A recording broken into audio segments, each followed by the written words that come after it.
आइए आज हम लोग पढ़ेंगे विशेषण। विशेषण के प्रकार। अब कल हमने कहा था कि विशेषण के प्रकार में संख्यावाचक, कल हम लोगों ने गुणवाचक पढ़ लिया था, तो गुण का ही गुण दोष का विवरण उसमें होता है। आज हम लोग पढ़ेंगे संख्यावाचक विशेषण। चलिए, अच्छा, अध्ययन से पूर्व भाई आप सबका बहुत बहुत स्वागत है हमारी चारीदाजी क्लासेस में। आज संख्यावाचक विशेषण। अब संख्या से तो आपको मालूम हुआ 5 लड़कियां, जिससे संख्या का बोध हो। 5 लड़कियां, 6 बच्चे, चतुर्थ वर्ग, दुगने तिगने, ये सब संख्या में, जो संख्या बताए, गिनती बताए, वो संख्या में आता है। फिर है गणनावाचक। अब इसी संख्यावाचक विशेषण का प्रकार है 5। पहला है गणना बोधक। अब गणना में जैसे 7 अमरूद, 5 सेब, 4 बच्चे, कुछ भी हम बोल दें तो गणना की जाती, गिनती की जाती। अब इन सबका यहाँ परिभाषा लिखना संभव नहीं था, न तो इतनी जगह थी और ज़्यादा ज़रूरी भी नहीं है। अब आप इसमें ही समझ लेंगे। तो ये हो गया आपका गणना बोधक।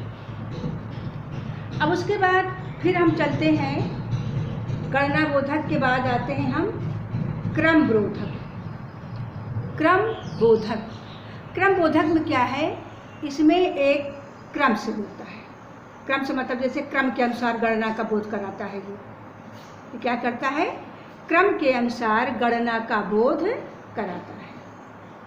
जैसे पहला, चौथा, है ना, पहला लड़का, चौथी लड़की, तृतीय श्रेणी, दूसरा बच्चा, कुछ भी आप लगा दो तो क्रम से ये आपका बोध कराता है।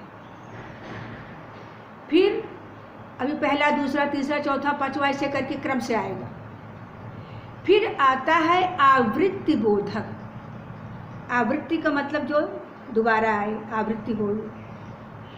तो आवृत्ति बोधक में एक वस्तु जो है, ये एक वस्तु का दूसरी वस्तु से आधिक्य का अनुपात बतलाता है। यानी सही सरल शब्दों में कि एक वस्तु दूसरी वस्तु से अधिक है। अब कितनी अधिक है, ये आवृत्ति बोधक में, जैसे 4 गुना धन, 100 गुना दिमाग, 2 गुना पानी, 10 गुना धन, 5 गुना पैसा। तो इसमें आवृत्ति वाले में गुना गुना करके आता है। फिर आता है समुदाय बोधक।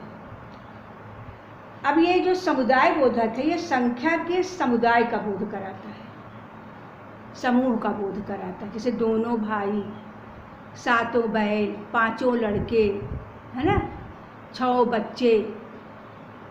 इस प्रकार से ये समूह का बोध कराता है। भाई कितने, दोनों भाई, 7 बैल, तो इसमें 2, 7, 5 का एक समूह है। लड़के 5 लड़कों का समूह है, 7 बैलों का समूह हो गया, 2 भाइयों का समूह हो गया।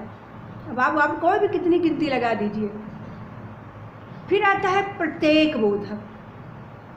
प्रत्येक में हर एक के लिए होता है। जैसे प्रत्येक व्यक्ति, हर एक नेता, है ना, एक एक अपराधी, ऐसे एक एक करके का बोध कराएगा। हर एक या एक एक या प्रत्येक का, इसका बोध कराएगा प्रत्येक बोधक। पर ये सारे देखो विशेषता ही बतलाते हैं व्यक्ति का। प्रत्येक व्यक्ति, नेता कितने, हर एक नेता, अपराधी एक एक, ये विशेषता ही बताएंगे। अब फिर आता है, कल तो हम लोगों ने कहा कि संख्यावाचक ही पढ़ेंगे, पर इसको ऐसे संक्षेप में मैंने लिखा कि परिमाणवाचक भी आज हम लोग पढ़ लेंगे, क्योंकि कल हम पढ़ेंगे केवल एक बचा है सार्वनामिक विशेषण, उसको, और फिर उसके बाद विशेषण और विशेष उसका अध्ययन करेंगे। तो परिमाणवाचक विशेषण में परिमाण मात्रा बताया, थोड़ा, कम, अधिक, ज़्यादा, सारा, कम।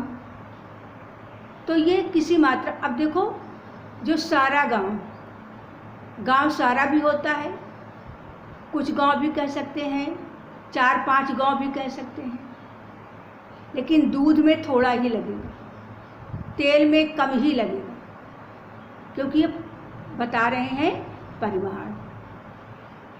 तो परिमाण में जो वस्तु जिसकी तुलना करते हैं, जैसे दूध की तुलना हो रही, अरे सारी दूध की विशेषता बताई जा रही, तेल की, तो इनको गिन नहीं सकते, गांव को गिन सकते हैं, गांव दोनों में आ जा सकता है। इसको हम वहाँ आपके संख्यावाचक में भी ले सकते हैं, 2 गांव 4 गांव, और सारा गांव कह दिया तो गांव में कोई गिनती तो है नहीं कितने हैं, कोई मतलब नहीं, लेकिन उचित मात्रा नहीं पता है इसमें। जैसे अब जैसे इसके भी 2 पर हो गए भाग, परिमाणवाचक विशेषण के भी 2 भाग हुए, एक निश्चित परिमाणवाचक और एक अनिश्चित। तो निश्चित में तो पता होता है, जैसे आम, कितने आम, 3 किलो आम, 4 सेर आटा, तो इसमें तो एक गिनती है, एक निश्चित संख्या पता है, निश्चित तौल पता है। लेकिन अनिश्चित वाले में पता नहीं होता, जैसे थोड़ा दूध, थोड़ी चाय, अधिक चीनी। तो इसमें क्या होता है कि इसमें मात्रा निश्चित रूप से प्रकट नहीं की जाती है, इसमें मात्रा अनिश्चित होती है। तो इस प्रकार से आज हम केवल इतना ही अध्ययन करेंगे और ये आपके सभी परीक्षा के लिए उपयोगी है।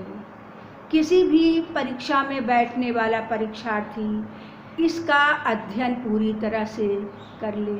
अभी मैं जितनी वीडियो डाल रही हूँ विशेषण के लक्ष्य में, विशेषण के बारे में या विशेषण से संबंधित, आपको पुस्तक खोलने की आवश्यकता नहीं होगी। आपको मेरे वीडियो में विशेषण से संबंधित सारी जानकारी प्राप्त हो जाएगी। इसलिए आप इस विशेष वीडियो को मेरे शुरू से लेके अंत तक देखना और पढ़ना, समझना।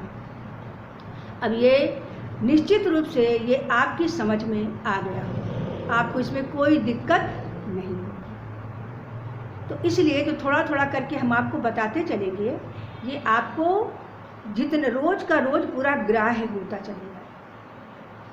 तो अब आप वीडियो को हम यहीं पे रोकेंगे। अब आप सब लोगों का बहुत बहुत धन्यवाद।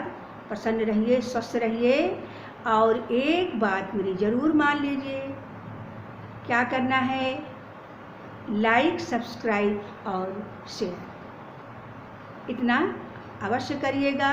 ये आपका वीडियो के साथ न्याय होगा, ऐसा समझिए। इसलिए अब इसको भी यहीं पर समाप्त करेंगे।